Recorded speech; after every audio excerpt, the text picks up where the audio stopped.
Bienvenidos de vuelta a Contrapoder 3.0 con José Colina Esteban Hernández. En esta oportunidad vamos a conversar con Arturo Portillo. Él es economista y es además gerente de programas para América Latina en la Fundación para Estudios Económicos. Bienvenido, Arturo, ¿cómo estás? Hola a todos, ¿cómo están? Muchas gracias por invitarme. Muy bien, Arturo, bienvenido nuevamente a Contrapoder 3.0.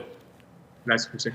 Bueno, Arturo, fíjate que México ha estado en las noticias porque fue bastante afectado, ¿no?, con esa ola de frío que hubo en Texas, que dejó a una parte importante de la población en Texas sin energía, pero bueno, resulta que México como que también es bastante dependiente, a pesar del gobierno de López Obrador, del imperio norteamericano, ¿no? ¿Qué nos puedes decir al respecto? ¿Qué cifras se manejan y cuál ha sido la reacción de los mexicanos con estas fallas eléctricas y estos cortes que han habido? De acuerdo. Bueno, cifras, no ha habido cifras muy claras. Se sabe que ha habido apagones a lo largo de toda la República Mexicana. De hecho, los apagones llevan ya tiempo, no es la primera vez que ocurren problemas, pero este problema con Texas ha creado el chivo expiatorio perfecto para todo lo que había ocurrido anteriormente.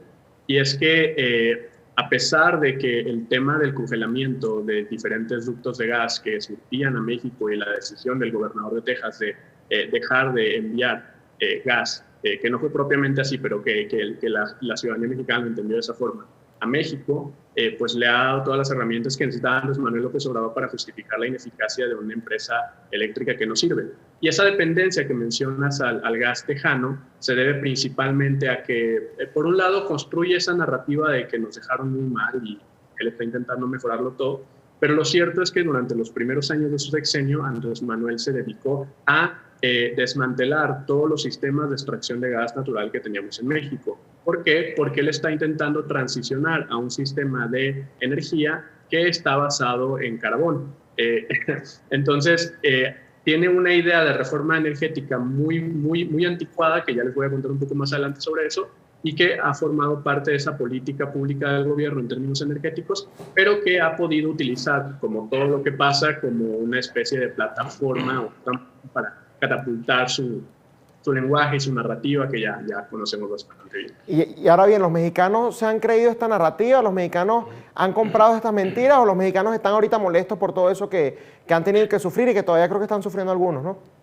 Mira, hace unas semanas ocurrió un incendio imaginario en Tabasco, que es el estado del cual es originario el presidente Andrés Manuel López Obrador, y él había dicho que este incendio había ocasionado una serie de apagones en todo el país. Fue la primera vez que experimentamos apagones en gran escala durante este año y desde desde los años 70, la verdad.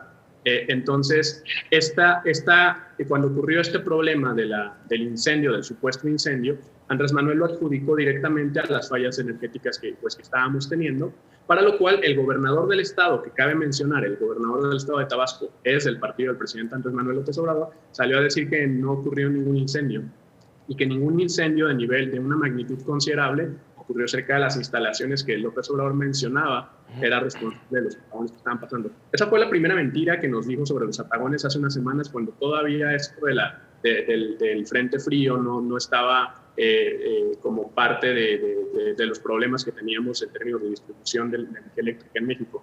También nos había dicho anteriormente que estos apagones se debían a que pues, el gobierno del presidente López Obrador estaba realizando, lo llamó de una forma muy graciosa, desconexiones programadas, porque no es que esas desconexiones, no es que esas pérdidas de electricidad, distribución programada. No es que esa distribución se haya perdido porque Andrés Manuel se equivocó, o porque hubo problemas de logística, o porque la la Comisión Federal de Electricidad, que es un monopolio de distribución de energía eléctrica en México, dirigida por uno de sus más grandes amigos, miembro del antiguo régimen priista que supuestamente él detesta, no les permite hacerle creer a la población que con ese discurso de que las distribuciones son programadas, ellos no pierden electricidad, ellos no tienen fallas en su distribución, ellos la programan. Tú no te quedaste sin luz en tu casa, el gobierno lo programó, ellos son muy listos y siempre saben cuándo la luz se va a ir y cuándo no. Entonces, ahora bien, pero sí.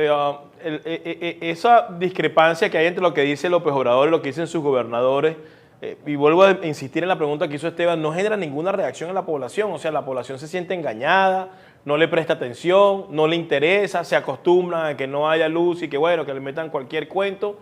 porque se me parece mucho lo que ha ocurrido entre Cuba y Venezuela. O sea, está claro que hay una gran mentira, está claro que hay la política de falsear la verdad, pero no hay una reacción en la sociedad. ¿Por qué? Bueno, se debe a dos razones. Una, CFE es un monopolio. No puedes quejarte de CFE porque nadie más te va a distribuir energía eléctrica. Y CFE es un monstruo. Ganarle una batalla legal por dejarte sin luz dura años. Hay personas que han durado años en batallas legales por esa clase de cosas y nunca se ha resuelto. También la otra es que, por ejemplo, hace unas semanas, el presidente Andrés Manuel decidió cancelar la deuda pública de consumo de energía eléctrica en Tabasco, el estado del cual es originario. Un poco de contexto, sé que las personas que nos escuchan no son la mayoría de México. Tabasco tiene desde hace 25 años que no paga electricidad, más del 70% de la población, que no paga electricidad. Y el gobierno ha decidido saldar esa deuda, lo que representa una pérdida aproximadamente de 536 millones de dólares, aproximadamente.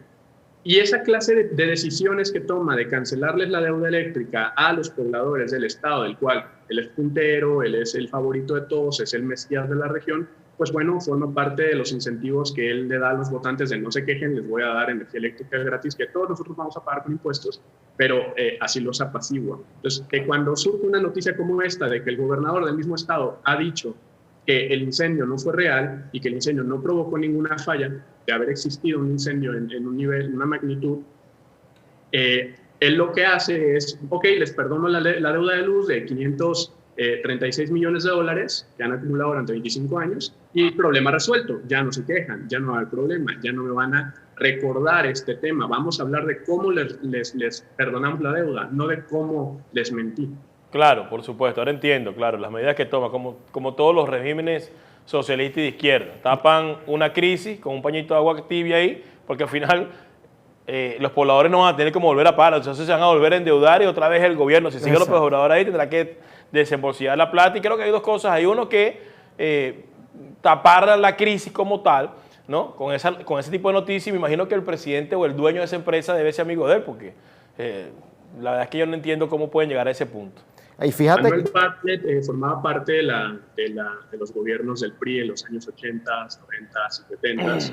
Él acusa de todos los males. Bueno, bastante contradictorio, ¿no? Y fíjate que es muy llamativo lo que tú estás hablando de, hasta incluso el uso de los términos. En Venezuela en un momento esos cortes eléctricos también los renombraron para que no sonara tan feo y los llamaron redistribución de cargas eléctricas, me acuerdo clarito. A mí me tocó vivir unos cuantos allá de donde yo soy, ¿no? Ahora bien, Arturo, fíjate que estábamos colocando más temprano unas declaraciones tuyas, ¿no? En donde estabas advirtiendo que, bueno, empiezan hoy por la electricidad, pero ya mañana van a ser las medicinas, la comida y todo eso. ¿Por qué ese pesimismo, si se puede decir así, en torno al futuro de México? Es que no es pesimismo. Durante el primer año del gobierno de Andrés Manuel nos quedamos sin gasolina, tuvimos escasez de gasolina, había filas por todos lados, el sistema colapsó por completo durante casi un mes, había estados donde había vandalismo, anarquía, había tomas clandestinas donde incluso murieron decenas de personas quemadas por la escasez y la demanda y la exigencia de gasolina que había, que incentivó un mercado negro que hacía que las personas robaran gasolina de las pipas y la pipa explotó y decenas de personas murieron calcinadas en vivo, en un video en vivo. Ya nos ha faltado medicina. Actualmente han muerto, si la cuenta no me falla, mejor no me arriesgo, miles de niños con cáncer han muerto porque no hay medicinas para el cáncer. Y esto se debe a que Andrés Manuel, en una batalla de fuerza contra la industria farmacéutica, ya les ha planteado problemas para la distribución, sobre todo ahora con el COVID, que primero decía no a las pruebas rápidas, luego sí a las pruebas rápidas, los privados no pueden adquirir las vacunas, ahora los privados sí pueden adquirir vacunas. Entonces, esos movimientos erráticos que tienen la toma de decisiones ya nos han llevado a la falta de gasolina, a la falta de medicina, a la falta de electricidad y nada más nos falta la comida. Es lo último que hace falta que se acabe en este país o que haya filas para comida. Es lo último que hace falta, pero eso ya no hay vuelta atrás, ¿no? Ya es el último escenario. ¿Qué vacuna está utilizando México para vacunar a la gente? ¿Cuál marca, si tienes conocimiento? Sí, un cachito de todas. Un poquito de AstraZeneca, un poquito de Pfizer, un poquito de CanSino, pero la que más le emociona al presidente López Obrador, que de hecho hasta trajo al presidente de Argentina para celebrar la recepción, fue la adquisición de 2 millones de vacunas de las Sputnik, las que reciben los claro. países ejemplares del mundo. Por supuesto que tenía que ser esa la favorita. Acá de hecho lo hemos discutido, que los gobiernos, mientras menos serio el gobierno, más entusiastas son con la vacuna de que vino de Rusia, ¿no? Ahora bien, fíjate que también un tema que hemos tratado de tocar, y también por eso queríamos conversar contigo, Arturo, es que hemos visto, por ejemplo, a López Obrador en esos, ¿cómo es que llama él sus alocuciones? Las mañaneras, creo que son, ¿no? Que las llama... Sí, cuando él sale a hablar todos los días. Y bueno, de hecho acá lo colocamos incluso en un segmento que nosotros tenemos, el Borrego del Día, en varias oportunidades, porque vimos que hasta estaba colocando comiquitas en esas alocuciones que supuestamente son para informar a la ciudadanía. ¿Qué ha hecho la oposición mexicana? Porque desde la última vez que hablamos hasta hoy tienen que haber, digamos, habido algunos cambios. ¿Qué ha hecho la oposición mexicana justamente para enfrentarse a este tipo de actitudes irresponsables e infantiles por parte de López Obrador? ¿Hay algo nuevo? ¿Hay alguna estrategia? ¿O están divididos y sin liderazgo? No es que necesariamente estén divididos, de hecho yo creo que están más unidos que nunca.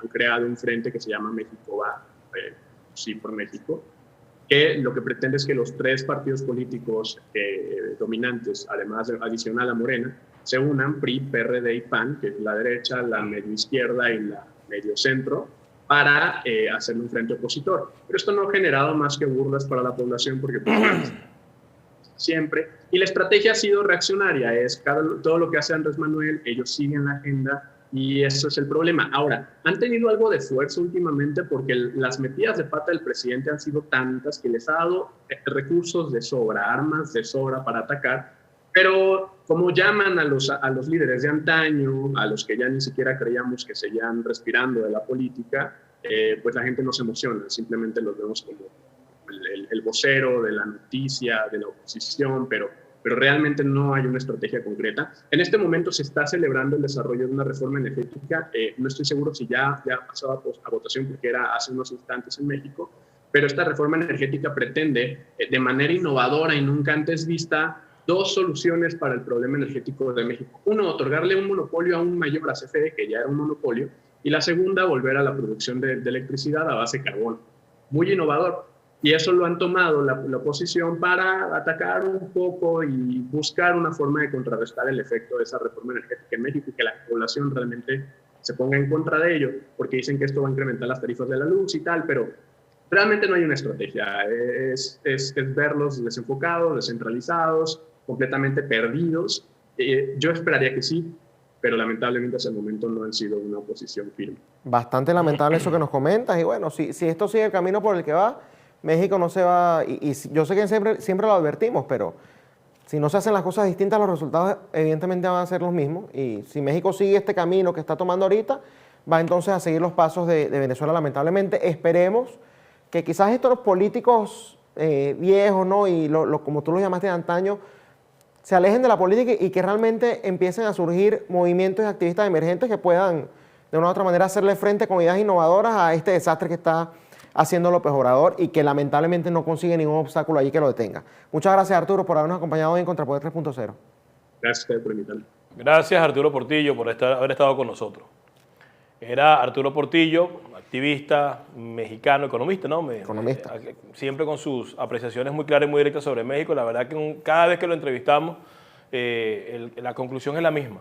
Lamentablemente México ya va camino, se encuentra ya en esa desgracia llamado socialismo del siglo XXI, y las prácticas son exactamente las mismas, tanto para el gobierno como para la oposición. El gobierno sigue haciendo las prácticas de Venezuela y la oposición uniéndose en un frente con los mismos protagonistas de siempre. Lamentable, muy lamentable que los líderes de antaño tengan que apartarse y que no sean los líderes emergentes los que quiten del medio a toda esta cuerda de sinvergüenza, para no llamarlos delincuentes, que son los responsables de las tragedias que están viviendo los países donde el socialismo ha llegado. Esto ha sido todo por hoy en Contrapoder 3.0, el programa de la derecha, en Factores de Poder, que definitivamente es el canal de la información. Duela a quien le duela. Hasta mañana. Este programa fue presentado por John de la Vega, abogado de inmigración.